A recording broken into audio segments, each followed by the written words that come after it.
is Felipe Esparza. I grew up like 5 miles from here in Boyle Heights, the capital of East Los Angeles.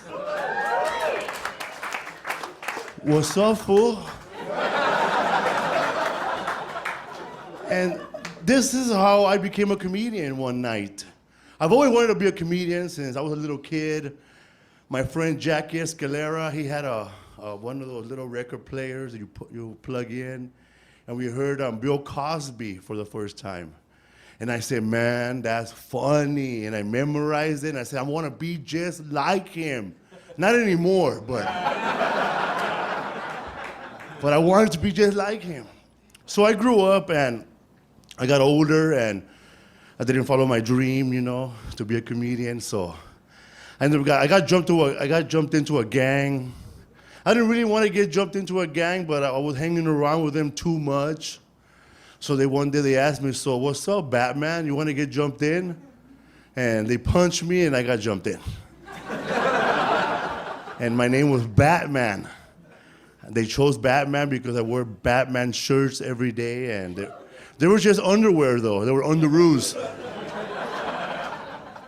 So one night, my friends and I, we like going to the drive-in movie theaters because you could sneak in one person, and Mexican, we're used to sneaking in people anyway, so.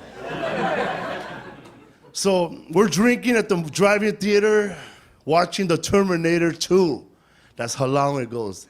And I love the Terminator 2, man. I love all the Terminators. Because the story about somebody that hates you so much that they're gonna bring somebody who's not even fucking born to kill your fucking mom. I say, I gotta watch this shit. So, we're little gangster guys, my friend Donald and my friend Bobo, they say, hey, Batman, you wanna smoke some PCP? I said, fuck it, why not? Let's get into the Terminator.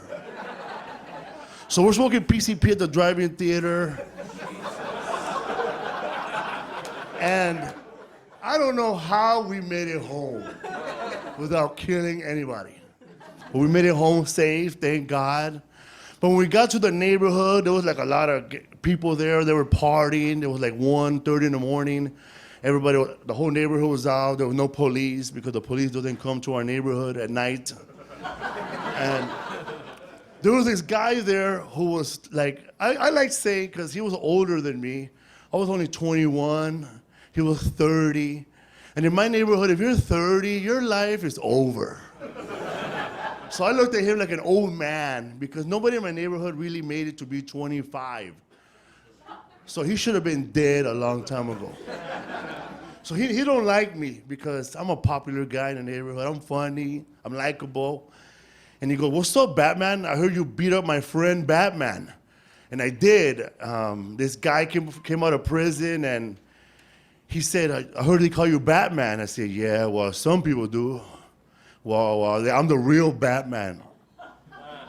And I said, well, I could be the Joker right now. Penguin, Riddler. So him and I ended up fighting, and it didn't go too well for him. So this guy goes, that's not right, the way you beat up my homie. And I said, well, I didn't really want to fight him for the name, So he ended up punching me in the face right away. And I was on PCP, so I don't know if he punched me or his friend. Because I was looking at two people, And he hit me really hard. My eyes closed right away. I was like, like Rocky. Cut me, Mick, So he starts punching me more in the face, the other eye, busted lip. I can't fight. I might be 6'1", 270 pounds, but this is just for looks. This is just armor. It's a shield to hide that I'm a big pussy. So he's punching me, and nobody's helping me. Like, nobody's watching. It was too soon. Nobody was yelling World Star, or they would. They were just saying stuff like, man, could this be the end of the Dark Knight? He is strangling me now. Like, I can't breathe. He's like strangling me, and nobody's helping me, and he's really choking me to death. So I don't know what to do. So I ended up biting half his ear off. Before Tyson, who he hacked me. So now I'm like chewing his ear like Ozzy Osbourne, you know, running to the, you know, crazy train. I was like, fuck. I don't remember this part because I blanked out, of course, because of the PCP and the alcohol. But my friends told me that I ended up taking my belt off and started whipping him also in the streets. So he had like a Hecho en Mexico on his forehead. He ends up going to the hospital, and he didn't press charges, you know, because he could have pressed charges. He didn't press charges because he's not a rat, you know. He's a hardcore guy, and I was like, I was scared now because if he's not pressing charges, that means he wants to kill me. So me, out of paranoia, I got hooked on crack. I mean, I got hooked on crack. I was walking around the neighborhood like Jeff Dunham with no puppets.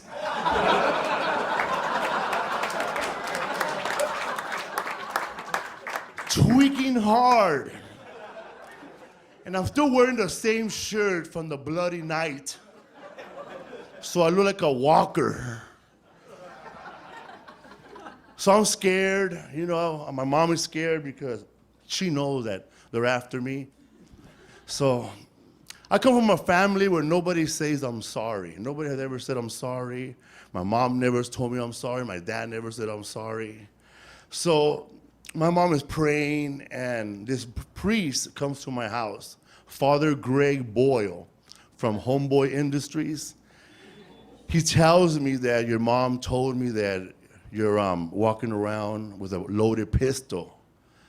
And then he goes, who told you that? Well, you've been telling everyone in the neighborhood that you have a loaded pistol. So I give him the loaded pistol, and he puts me in rehab. But I don't want to go to rehab because I feel like I'm pussing out. You know, like, rehab? I could take this guy, you know, I already bit half his ear off. So I go to rehab, and I have a black guy from the fight. You know, I'm all messed up. I'm like I'm a loser, what I am. I didn't admit it. I'm a fucking loser. And I'm there in rehab with heroin addicts, and I'm praying every night. I'm crying every night. I don't know, I'm like, I want to escape, but I don't know how to get home. And this real nice guy, I'll never forget his name, from the valley, this Irish guy named Tim. He comes up to me one day, he goes, Felipe, what did you ever want to be in your life? And I said, before a crackhead, I wanted to be a comedian. I wanted to be a comedian. And he goes, why don't you write that down? He goes, so write down 5 things that you want to accomplish in life. And nobody has ever told me that, like 5 things to accomplish in life. Nobody has told me. I never thought I would live this long to be here at Cheetahs and not being kicked out. And so I wrote down, I want to be a comedian. And the second thing was, I want to be happy. And the third one was, because I love Olive Garden, I want to go to Italy. And 4 and 5, I didn't write shit because I couldn't think of anything else, man.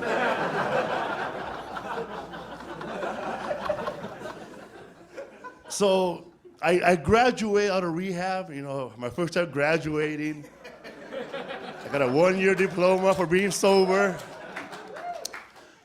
I come back home, and who do I see? Half-ear. I see the guy fought, you know, and I wanted to tell him I'm sorry, you know, because I really was sorry, even though he started the fight. But I really felt sorry because I was sober. And I remember he came up to me and, fuck, man. He wanted to fight. He said, I'm gonna kill you. And I turned the other cheek like I didn't fight. I just gave him my back, and he kicked the Bible off my hand. You know, like, you're not a fucking Christian. And I'm like, oh, I held it in, you know, not to do nothing to him.